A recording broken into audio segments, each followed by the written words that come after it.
Hey guys, in today's video, I'm going to show you how to make some gingerbread themed Christmas decor with hot glue sticks. Now, these are the hot glue sticks I got from the Theme-Beebeecraft company. If you're curious to see what I made with these glue sticks, keep on watching. What's up, gorgeous people? This is Amber's DIY. My name is Amber Meeks, and in today's video, we will be doing some crafting with color glue sticks. So I got these color glue sticks from the Theme-Beebeecraft company through their YouTube program. If you are not familiar with their YouTube program, make sure that you check out the first video I did about their YouTube program. I have it linked in the description box below, and I'm sure that I popped it up somewhere on the screen for you to be able to click on that and check out that video so that you can see what you need to do to be a part of their YouTube program. So I'm not going to go into all those details today. Today we are going to be working with the color glue sticks. So without further ado, let's jump into this thing.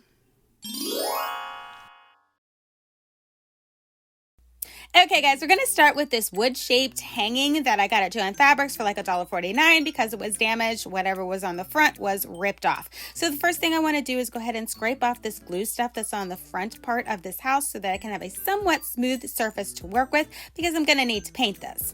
Okay, so now that the surface is smooth and I took off the back hanging thingamabobber, I'm going to take this brown acrylic paint and I'm going to paint the house. So I gotta say, guys, I really wish that I would have primed this first because this took a ton of coats. I mean, we're talking like 4 or 5 coats. It was ridiculous. I was so over it by the time I was done painting it.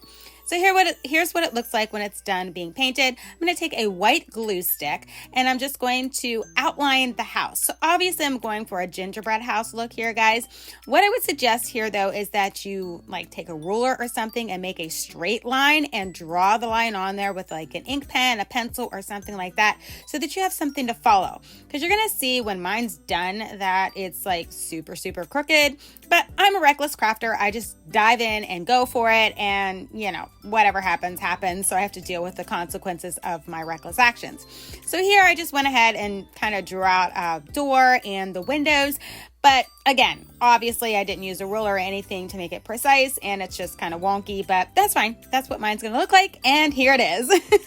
So guys, I got to say that glue was a lot harder to work with than I expected for it to be. As you can see, I have imperfections throughout this house, but all of my crafts have imperfections. So I'm totally fine with that. Kind of looks like a little kid decorated this, which is totally fine. I'm good with that. I think it looks cute. I'm totally going to use it for the next couple of years at least.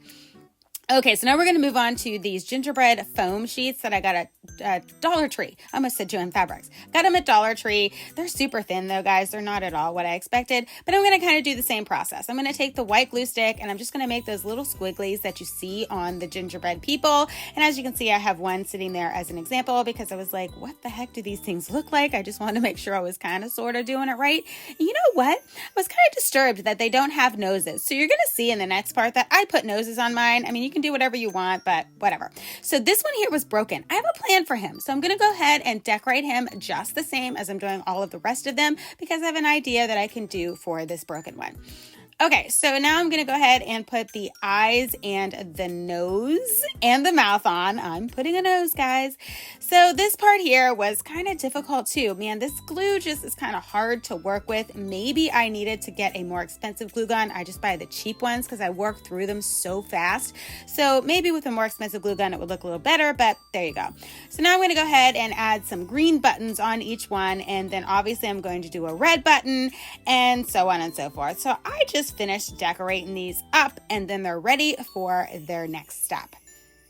So there they are, guys. I just kind of jumped into what I was doing next. I made these little trees, and obviously since I'm a reckless crafter, they didn't go all the way to the top, so I figured I would just add these gingerbread people at the top and that would fill up the negative space.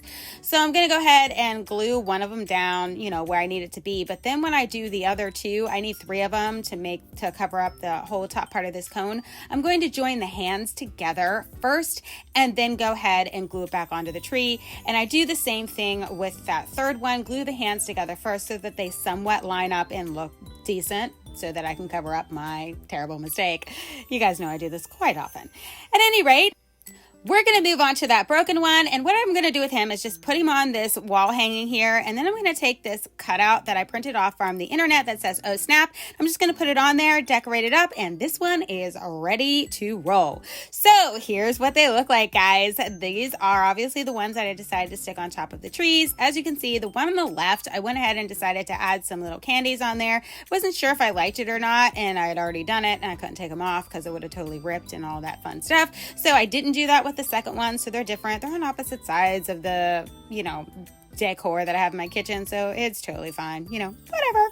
And then we're gonna move on to the Oh Snap. I think this turned out so super cute. I just outlined that Oh Snap that I printed from the internet with the red glue, and I think it looks super cute, guys. I love this one. I didn't have to cut him in half. Normally when I do these types of things, I have to cut them in half. It's really kind of cool when you get one that's damaged, and this was an extra one that was damaged. I still got the 12 I was supposed to get that were normal and fine, and then I got a broken one. Awesome. Okay, so this was like a last minute thing that I decided to do. I'll go into this in more detail in another video, but all I did was take the red glue, squirt it into this silicone mold, and I'm going to go ahead and pop these little silicone spheres out. Then I'm going to take my scissors and cut off anything that's kind of scraggly and on the ends here to make it look nice. So I'm just going to go ahead and, cut that so that all the scraggly stuff isn't there anymore. And then I'm going to take my glue gun and I'm going to add some more glue to the center so I can glue the two spheres together because we're obviously making a lollipop. So I needed some extra candy, fake candy decor for my little display that I have in my kitchen. So I thought these would be perfect. And as you can see, I'm wiping the glue away. You want to wait a little bit before you start doing this, if you do it this way anyways, because this glue is hot. My fingers are kind of immune to it because I've been burned so many times, but nonetheless, I'm just going to go ahead and add some more in to kind of smooth out the surface to make it look a little bit nicer. And then I add a little bit more decorative dots with the green glue on the red ones, and then when I make the green suckers, I add some white glue. Whatever, I just decorate them up to make them look somewhat nice. Of course, they don't turn out perfect, but none of my stuff ever does. And then I forgot that you're supposed to put the little stick in before you glue the spheres together, so I just kind of shoved it in there hoping that it would work. It worked just fine. So I would suggest putting that in first and then gluing your spheres together. So anyways, at the end, this is what they look like. Boom! I just added some little ribbon bows to them, and that's it, guys. These are super cute. That first one that you're seeing right there that I'm zooming in on, the red one, I actually used clear glue and painted it red because I was experimenting with this first, and then I used the colored glue for the rest of them. That's all I got for you guys this time. I'm going to experiment with this glue some more, so I'll have some more DIYs here in the future. Okay, guys, so that didn't turn out exactly as I planned. For me, I had a really difficult time when I was decorating the gingerbread man and the gingerbread house because in my head, I felt like I should have a piping bag and not a glue gun, like squeezing the glue trigger. Mentally, I just struggle with it, but nonetheless, everything turned out okay. Now, let me just make a note that when I was working through using the different colors, like for instance, when I was going through the green stick, after I finished the green stick and then it was jumping into the red stick, I did notice that some of the green had seeped into the red stick for quite a while as I was going through, squeezing the red out. It's not a super big deal, but I just want to make a note of that so that you guys are aware in case you want to start using these and you're doing a bunch of different colors and stuff like that, that the colors do seem to seep into each other as you're feeding them through the glue gun.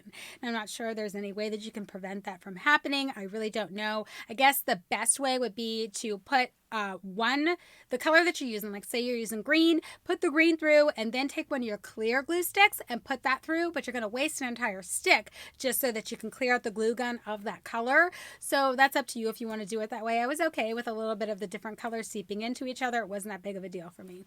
So I just want to make a note of that. And if you're interested in using the exact glue sticks that I used in this video, I will have them linked in the description box below. And if you're interested in the Beebeecraft YouTube program, make sure that you check out that first video that I did where I explain it very well how it all works and what you need to do in case you're interested in this program. I will also have everything about that linked in the description box below. That's all I got for you guys in this video. I will catch you in my next one. Bye!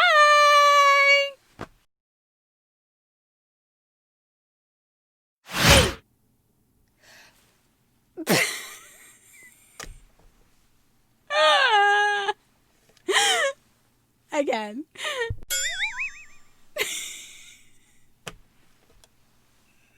I need some more time. So I got these things things from the Theme-Beebeecraft company, and I will link everything that I'm using in the description box below. Well, not everything. Hold on. Not everything. And in today's video, I will be doing some And in today's video, we will be doing some crafting with colored glue sticks. That was weird. Okay. This is Amber's DIY. My name is Amber Meeks, and in today's video, we will be fixing my hair for the 100th time. Awesome. What's up, gorgeous people? This is Amber.